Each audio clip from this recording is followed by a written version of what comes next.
బ్రహ్మసాని చంద్రశేఖర్ గారు ఇటువంటి నాయకులు అందరూ కూడా ఇచ్చేశారు. నాయకులు వచ్చేశారు. రేపు జరగబోయే ఎన్నికల రణక్షేత్రంలో జరుగుతుంది. రాష్ట్ర స్థాయిలో సేవా కార్యక్రమాలు నిర్వహిస్తూ ప్రజల హృదయాలలో శ్రీమతి గల్లా మాధవి గారు తెలుగుదేశం జనసేన బీజేపీ గారు రండి. ఓటు పార్టీ వద్దాలి చంద్రబాబు. తెలుగుదేశం జనసేన బీజేపీ కార్యకర్తలు అభిమానులు అలాగే ప్రతి ఒక్కరు కూడా విచ్చేసి ఈ పాదయాత్రలో పాల్గొని ఆ మహిళలతో సైకిల్ చేసి అఖండ మెజారిటీ నిర్మించాలని చెప్పాము. ఆయన వచ్చారు మన నాయకులు శ్రీమతి గల్లా మాధవి గారు, అలాగే మన పార్లమెంటు తెలుగుదేశం పార్టీ అభ్యర్థిగా ఉమ్మడి కూటమి అభ్యర్థిగా పోటీ చేస్తున్నటువంటి డాక్టర్ బ్రహ్మసాని చంద్రశేఖర్, అలాగే బీజేపీ జనసేన నాయకులు అందరూ కూడా మన రామరెడ్డి నగర్ 29వ వచ్చే నెల 13వ తారీఖు జరుగుతున్నటువంటి ఎన్నికల్లో పార్టీ అభ్యర్థినిగా జనసేన రామరెడ్డి నగర్ లో మాండమైనటువంటి పాదయాత్రలు జరుగుతున్నది. నాయకురాలు మన గల్లా మాధవి గారు, డాక్టర్ బ్రహ్మసాని చంద్రశేఖర్ గారు ఎల్లుండి ఉదయమే నామినేషన్ కార్యక్రమం మన బృందావన గార్డెన్స్ లోని మున్సిపల్ ఆఫీస్ వరకు కలెక్టర్ ఆఫీస్ వరకు కూడా బ్రహ్మాండమైనటువంటి ర్యాలీ జరగబోతున్న కార్యకర్తలు మన గుంటూరు పశ్చిమ నియోజకవర్గాన్ని అభివృద్ధి పథంలో నడిపించడానికి. అందరికీ నమస్కారం అండి. 29వ డివిజన్లో ప్రచారం కొనసాగించడం ప్రారంభించాము. ఇక్కడ ముఖ్యంగా మైనారిటీస్ ఎక్కువ ఉన్న ప్రాంతం ఇది.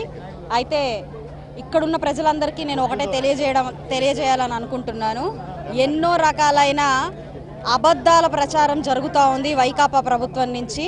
అంటే మైనారిటీల్ని భయపెట్టే భయాందోళనకి గురి చేసే వారి యొక్క మాటలని నేను ఈరోజు ఖండిస్తూ ప్రతి ఒక్క మైనారిటీకి హామీ ఇస్తూ నా ప్రచారాన్ని ముందుకు తీసుకెళ్తున్నాను. రిజర్వేషన్లు తీసేస్తామని, లేదంటే బీజేపీ వారితో కూటమి వల్ల వారికి ఏదో నష్టం జరుగుతుంది అని పిచ్చి ప్రచారాలు వైకాపా ప్రభుత్వం చేస్తూ వచ్చింది.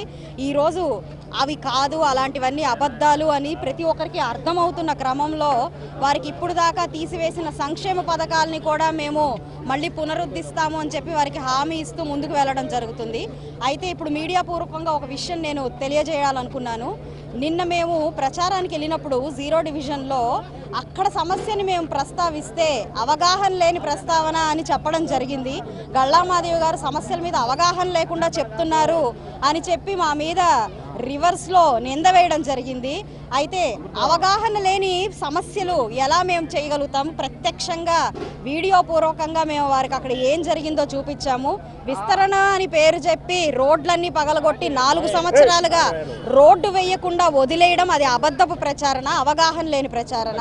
లేకపోతే యూబీడీ కింద ఎన్నో నిధులు కేటాయించబడి కూడా అక్కడ ఆ ప్రాంతంలో డ్రైనేజ్ సిస్టమ్ అనేది బాగులేకుండా ఎక్కడికక్కడ డ్రైనేజ్ అంతా ఇళ్లలోకి చేరుతున్న పరిస్థితుల్లో మేము దాన్ని ప్రశ్నిస్తే అది అవగాహన లేని ప్రశ్న అవుతుందా అని ఈరోజు ప్రతి ఒక్కరిని అడుగుతున్నాను. అవగాహన లేకుండా 5 ఏళ్లు పాలించిన మీ ప్రభుత్వం ముందు అర్థం చేసుకోవాలి ప్రజలకు ఏం కావాలో.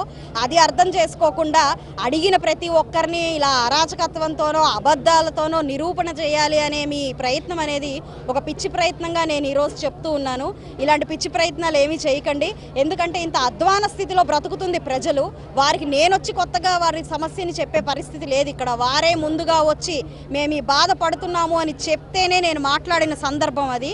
అంటే మీరు అర్థం చేసుకోండి, ప్రజలు ఆల్రెడీ ఎంతో చైతన్యవంతులై అవగాహనతో వారు ఉన్నారు. వారి అవగాహన ముందు మీ అబద్ధాలు ఎట్టి పరిస్థితిలో చెల్లవు. మీ ప్రభుత్వం వచ్చే పరిస్థితే లేదు. కూటమి గెలుస్తుంది.